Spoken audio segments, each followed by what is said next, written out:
He only clicked the link because it looked harmless. A clean white page, simple text, no flashy promises. Participate in an emotional compatibility study. Anonymous. Paid. No prior experience required. He had seen worse offers on the internet. Most of them screamed scam.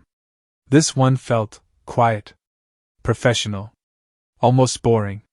That made it suspicious in a different way, but also strangely trustworthy. He told himself he was just curious. Maybe a little bored. Maybe a little tired of routine. He filled in the form with half attention, answered questions about habits, reactions, preferences, and expectations. Some questions were oddly specific. How do you react when someone looks at you longer than expected? Do you believe emotions are logical?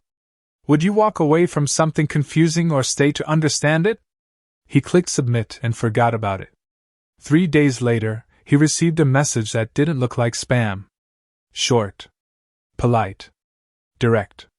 They thanked him for volunteering and invited him to a private session. No address, just coordinates and a time. He almost deleted it. Almost. Curiosity won. The place turned out to be a small rented workspace on the edge of the city. Nothing dramatic. No secret lab. No mysterious guards. Just glass doors, soft lights, and silence that felt too deliberate. He stepped inside expecting paperwork, maybe a board assistant with a clipboard. Instead, he found 2 women sitting across from each other at a simple table, as if they had been waiting not just for him, but for the idea of him. They looked human. Too human, in a way that was hard to explain. Their expressions were calm but alert, like people who had learned how to smile by observing others rather than feeling it naturally. One of them lifted her eyes first, studying him with open curiosity, not the casual glance people usually gave strangers. The other tilted her head slightly, as if she were listening to something he couldn't hear. He hesitated at the door longer than necessary. "You're early," one of them said, though he wasn't. Her voice was smooth, almost careful, as if every word had been tested before being released into the world. He stepped forward slowly, suddenly aware of his own breathing. "I thought this was a survey," he said lightly, trying to sound relaxed. "It is," the other replied, too quickly. Then she paused, as if reconsidering the meaning of the word. "Partly." They invited him to sit. No contracts. No complicated explanations. Just questions. At first, ordinary ones. About work. About memories. About things that made him laugh. About things that made him uncomfortable. They listened with an intensity that felt unsettling but also flattering. People rarely listened like that. Usually, conversations were battles for attention. With them, it felt like being examined under a gentle but relentless light. He noticed small details. The way they repeated certain phrases he used, as if testing how words felt in their mouths. The way they exchanged quick glances when he answered honestly instead of politely. The way they leaned forward when he talked about emotions, not achievements. At some point, he realized he was no longer sure who was being studied. "Why me?" he asked. The confident one smiled, but the smile didn't fully reach her eyes. "You matched our criteria." "That's vague." "Yes," she agreed, as if vagueness were a deliberate strategy. The quieter one watched him closely, her gaze softer, more transparent. "You were not afraid of the questions," she said. "They were just questions." "Exactly." Something about that answer lingered in the air longer than it should have. As the session continued, the atmosphere shifted. The questions became less technical and more personal. They asked how he felt when someone challenged him. When someone depended on him. When someone crossed invisible lines. They didn't flirt openly, but their attention felt focused in a way that was difficult to ignore. He started to notice contradictions. They seemed brilliant but unfamiliar with simple social cues. They understood complex emotional theories but struggled with casual jokes. Once, when he made a sarcastic comment, they both froze for a second, as if recalculating reality. "You do that often," the bold one said slowly. "Do what?" Say something that means the opposite of the words. He laughed. That's called humor. They exchanged another look. This time longer. During a break, he stood near the window, pretending to check his phone. He felt their eyes on him even when they weren't speaking. It wasn't uncomfortable exactly. It was intense. Like being the center of a quiet storm. When they resumed, something changed. The confident one leaned closer than before, resting her arms on the table. In your culture, she asked, what does it mean when someone shows interest in another person? He blinked. Depends on how they show it. The quieter one spoke next, her voice lower. And if the interest is direct? He felt a strange warmth rise in his chest, mixed with amusement. Then it usually means they're not afraid. Of what? The bold one asked. Of rejection. Of confusion. Of feelings. They absorbed that word as if it were a new chemical element. There was a brief silence. Not awkward but charged. Then the quieter one did something unexpected. She looked at him not as a subject, not as a variable, but as if she were genuinely trying to understand him. If someone like us made the first move, she asked softly, what would you do? He didn't answer immediately. He studied their faces, noticing subtle differences between them. One seemed fascinated by control, structure, certainty. The other seemed fascinated by chaos, uncertainty, possibility. He felt no fear. No urge to escape. Only curiosity and a strange sense of challenge. I'd probably stay, he said finally. People walk away too easily these days. For the first time since he arrived, their reactions were not synchronized. The confident one's lips curved into something sharper than a smile. The quieter one looked away for a moment, as if processing a signal she had never encountered before. Outside, the city moved normally. Cars passed. People walked. Somewhere someone laughed. Inside that quiet room, something invisible had shifted. They had expected Data. They had not expected him. The next meeting didn't feel like an appointment anymore.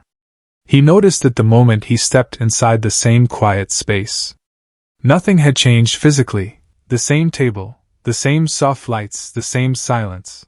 But the air felt different, heavier somehow, as if something invisible had been added to the room overnight. They were already there again. This time, either of them pretended neutrality. The confident one watched him with a gaze that felt less like observation and more like evaluation of a puzzle she wanted to solve personally. The quieter one smiled when she saw him, a small smile, hesitant but genuine, as if she had been thinking about him longer than she wanted to admit. You returned, the confident one said. He shrugged lightly. You invited me. Yes, she replied. But many humans do not return when curiosity becomes complicated. Maybe I like complicated. The quieter one looked at him longer than before, as if testing whether that sentence was true. They didn't start with questions this time. Instead, they began with stories. They asked him to describe moments when he felt something he couldn't explain. He talked about friendships that turned into something more without warning, about arguments that hid affection, about strangers who became important for no logical reason. As he spoke, he noticed how carefully they listened, how their expressions shifted when he mentioned fear, excitement, disappointment. It was like watching scientists discover fire. At some point, the confident one interrupted him. In our society, she said calmly, emotional attachment is considered inefficient. He raised an eyebrow. That sounds lonely. She didn't respond immediately. The quieter one did. Loneliness is considered manageable. He laughed softly. You say that like it's a technical problem. They both stared at him for a moment, and he realized they weren't offended. They were intrigued. Soon, the questions returned, but they felt less mechanical than before. Instead of asking what humans felt, they started asking what he felt. How do you decide when to trust someone? The confident one asked. I don't decide, he replied honestly. Sometimes it just happens. That is illogical. Yeah, he said with a small smile. That's the point. They began to test him in subtle ways. One day, The confident one challenged his opinions, deliberately disagreeing with everything he said. Another day, the quieter one acted distant, barely speaking, watching how he reacted to silence. Sometimes they worked together, sometimes they seemed to compete over his attention without openly admitting it. He started to notice patterns. When he responded calmly to the confident one's provocations, she leaned closer, as if surprised that he didn't retreat. When he showed patience toward the quieter one's awkward pauses, her eyes softened in ways she didn't seem able to control. The strangest part was that he didn't feel manipulated. He felt chosen. Their attempts at understanding human behavior soon turned into comedy. One afternoon, they greeted him with a perfectly synchronized smile that lasted too long. "We studied human romantic interaction," the confident one announced. He hesitated. "From where?" "Multiple sources," the quieter one replied. "Films, books, online forums, statistical data." "That sounds dangerous." They ignored the warning. For the next hour, they tried to replicate what they had learned. The confident one attempted to deliver dramatic compliments with theatrical intensity. The quieter one tried subtle gestures that came out strangely formal. At one point, they both spoke at the same time, repeating phrases they had memorized from romantic movies, then stopped when they realized they had overlapped. He couldn't stop laughing. "You find this amusing?" the confident one said. "Yes," he admitted. "Because you're treating feelings like a science project." "That is precisely what they are," she insisted. He leaned back slightly. "Not really." The quieter one tilted her head. "Explain." He thought for a moment. "Science is about control. Emotions are about risk." They both went silent. Later, during a quieter moment, the confident one sat closer than before, her voice lower. "Do you feel uncomfortable when we observe you?" He considered the question carefully. "No." "Why not?" "Because you're not looking at me like an object," he said slowly. "You're looking at me like a mystery." Her gaze sharpened, as if that answer had struck something deeper than he intended. The quieter one, meanwhile, had begun to change in ways he couldn't ignore. She started asking questions that had nothing to do with the experiment. "What makes you feel proud? Do humans always hide sadness behind humor? Would you still talk to someone if they were fundamentally different from you?" He answered honestly. And slowly, the distance between them began to shrink, not physically, but emotionally. The rivalry between the sisters became impossible to ignore. The confident one tried to dominate conversations, steering discussions toward logic and structure. The quieter one countered with emotional questions, trying to understand his inner world rather than analyze it. Sometimes their debates felt less like scientific disagreements and more like personal competitions. One evening, the confident one suddenly asked him, "If two people are interested in you at the same time, how do you choose?" He blinked. "That's a strange question." "Answer it." He hesitated, then spoke carefully. "You don't choose based on logic. You choose based on connection." The quieter one looked down for a moment. The confident one looked away. For the first time, he sensed something neither of them had planned. Jealousy. As days passed, he began to realize something unsettling. They were no longer just studying human emotions. They were experiencing them. The confident one became more daring, challenging him emotionally as much as intellectually.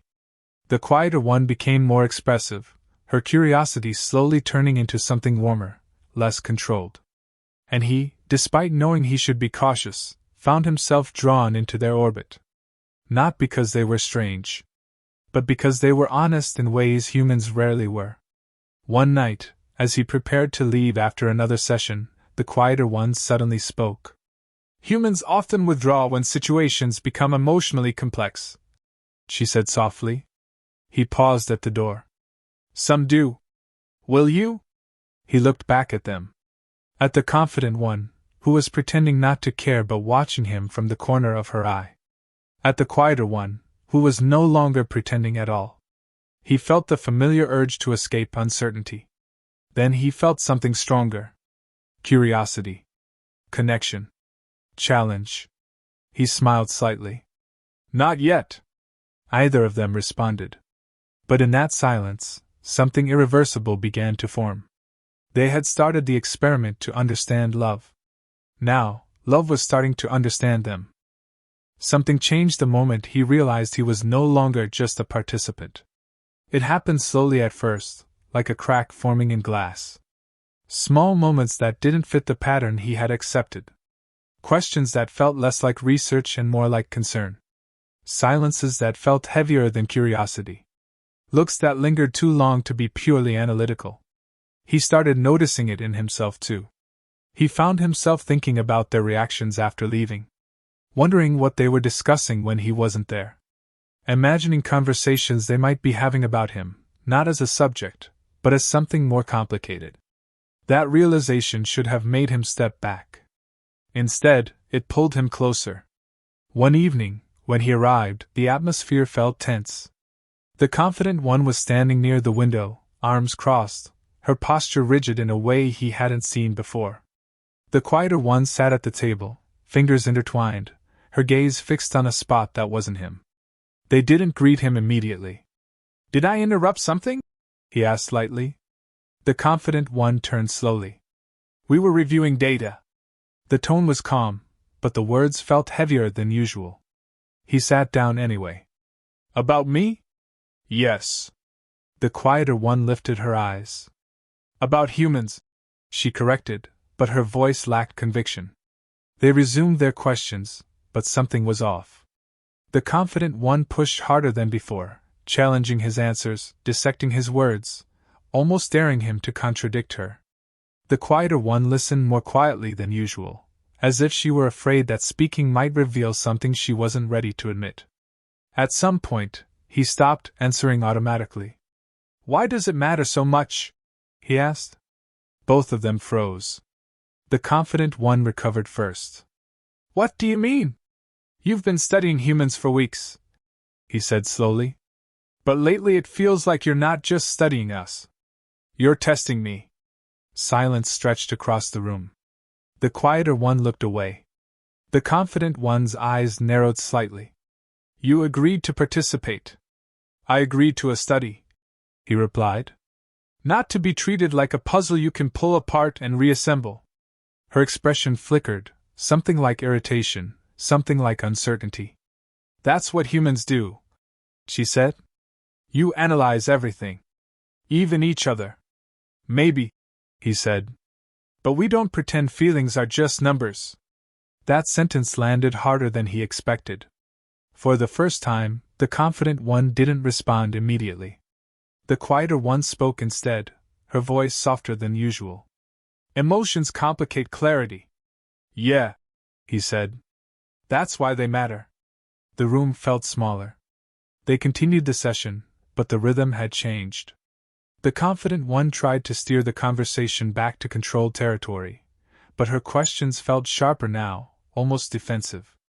The quieter one asked fewer questions, but when she did, they were painfully direct. "Do you trust us?" she asked suddenly. He hesitated. The honest answer formed in his mind before he could stop it. "I don't know." Her eyes darkened, not with anger, but with something closer to disappointment. The confident one leaned forward. "Trust is irrational," she said quickly. "It has no measurable value." "Maybe," he replied. "But without it, nothing real happens." That word, real, hung between them like a challenge. As the days passed, the experiment intensified.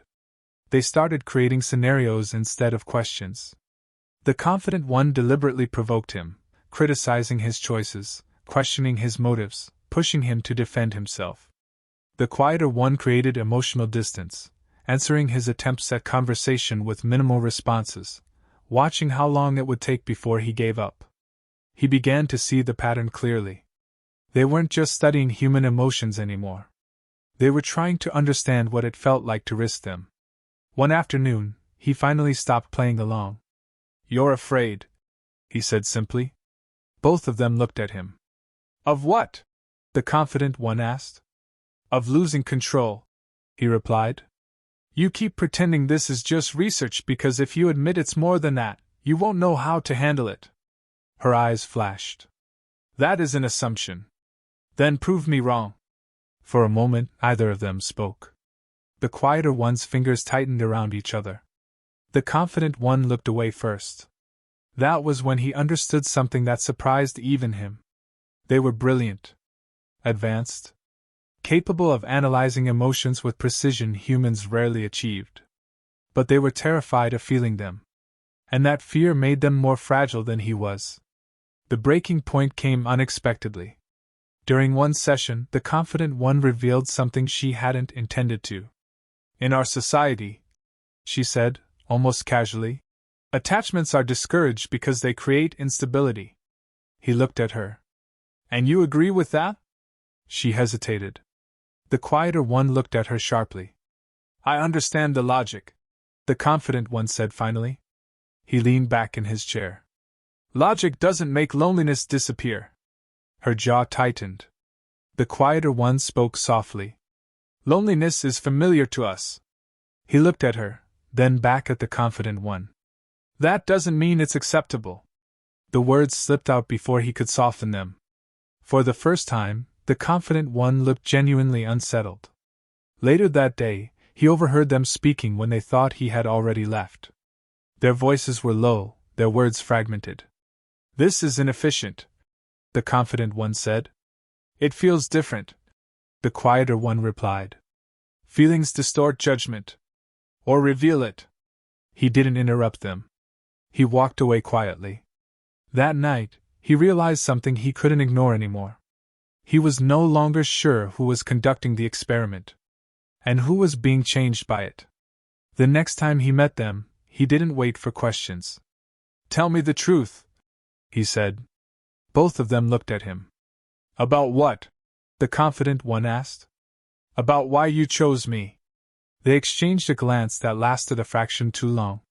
The quieter one spoke first. You were statistically suitable. He shook his head slowly. That's not the truth. Silence followed. The confident one stared at him, her expression unreadable. Then, for the first time since he had met her, she didn't try to control the conversation. We wanted someone who would not run, she said quietly. He felt the weight of that confession. Why? He asked. The quieter one answered, her voice barely above a whisper. Because everyone else does. Something inside him shifted. He realized that beneath their intelligence, beneath their composure, beneath their scientific detachment, there was something painfully human. Fear. Fear of connection. Fear of vulnerability. Fear of being changed. He looked at them both. I'm not going to disappear, he said simply. Neither of them responded. But in their silence, he saw something more dangerous than curiosity. Hope. And he understood that from this point forward, nothing between them could ever return to being just an experiment. The message arrived at a time when he wasn't expecting anything. No greeting. No explanation. Just a single sentence. We need to talk. Urgently. He didn't hesitate. When he entered the familiar space, he sensed the change immediately. The silence felt different this time, not curious, not analytical, but heavy with decision. The confident one stood near the table, her posture straight but tense, as if she were holding something inside with effort. The quieter one sat beside her, hands clasped, her gaze fixed on the floor until she noticed him. She looked up quickly, relief flickering across her face before she tried to hide it. You came, she said softly. He nodded. You sounded serious. The confident one didn't waste time. Our mission has been terminated. He blinked. Terminated? Our superiors have concluded that the experiment is unstable. She continued. Human emotional exposure has been classified as a potential risk. He felt a strange mix of anger and disbelief. Risk to who? To us, the quieter one answered. Silence followed. He waited for more words, but they didn't come. So what happens now? He asked. The confident one's jaw tightened. We leave. The word hit harder than he expected. He looked at the quieter one. She didn't meet his eyes at first. When she finally did, there was no scientific curiosity in her gaze anymore. Only something raw. "How soon?" he asked. "Soon enough," the confident one said. He exhaled slowly, trying to understand what he was feeling. He had known this was temporary. He had known they were different, that their presence in his life was fragile. But knowing something intellectually didn't make it easier when it became real. "So that's it," he said quietly. "You run your experiment, collect your data, and disappear?" The confident one opened her mouth to respond, then stopped. The quieter one spoke instead. "It was never supposed to become this." He laughed softly, but there was no humor in it. "Nothing important ever is." For a moment, none of them spoke. Then he said the words he had been holding back for days. "You're afraid." The confident one's eyes narrowed, but she didn't interrupt him this time. "You're afraid of what you felt," he continued. "You call it danger because you don't know how to control it. But that doesn't make it wrong." The confident one looked away. The quieter one's voice trembled slightly. "Our kind believes emotions weaken judgment." He stepped closer to them, his voice calm but firm. "No. Emotions make judgment honest." They both looked at him now. He felt his heartbeat quicken, not from fear, but from clarity. "You came here to study humans because you thought we were irrational," he said. "But you were wrong about something important." "What?" the confident one asked quietly. "We're not afraid of being irrational," he replied. "We're afraid of living without meaning. And emotions are how we find meaning." The words hung in the air. For the first time, he saw uncertainty in the confident one's eyes that she didn't try to hide. "Our orders are clear," she said, but her voice lacked conviction. "And what do you want?" he asked. She didn't answer immediately. The quieter one did. "I don't want this to end," she said softly. The confident one turned toward her sharply. "That is not logical." The quieter one met her gaze without flinching. "Neither is love." The word felt dangerous. He watched the confident one carefully. Her expression shifted, calculation, resistance, doubt, something close to fear. Then she looked at him. "Humans accept emotional risk too easily," she said. He smiled slightly. "That's why we survive." She studied him for a long moment. Finally, she spoke again, slower this time. "What if staying changes us?" He didn't hesitate. "It already has." The silence that followed was not empty. It was full of choices. Minutes passed. Or seconds. He wasn't sure. Then the confident one exhaled slowly, as if releasing something she had been holding since the beginning. "Our mission was to understand why humans fall in love," she said quietly. "And?" he asked. Her gaze softened, just a little. "We succeeded." The quieter one's eyes widened slightly. He felt something warm rise in his chest. "So what happens now?" he asked again. This time, the confident one didn't answer immediately. She looked at her sister. The quieter one nodded almost imperceptibly. Then the confident one looked back at him. "We will not report everything we discovered," she said. He understood what that meant. "You're choosing to stay," he said. "Not officially," she replied. The quieter one smiled faintly. For the first time since he had met them, their smiles felt human. A strange laugh escaped him. "You realize this makes your experiment completely invalid, right?" The confident one tilted her head. "On the contrary," the quieter one added softly, "it makes it real." He looked at them both, feeling something he hadn't expected when he clicked that harmless link weeks ago. He wasn't the subject of an experiment anymore. He wasn't a variable. He was part of something unpredictable, dangerous, and meaningful. Outside, the world continued as usual, unaware that somewhere in a quiet room, two beings from another world had made a choice that defied everything they had been taught. He took a step closer. They didn't step back. And in that moment, he understood something that felt bigger than romance, bigger than curiosity, bigger than fear. Humans weren't special because they were smarter or stronger. They were special because they were willing to feel, even when feeling meant losing control. The alien sisters had made the first move. And this time, none of them backed away.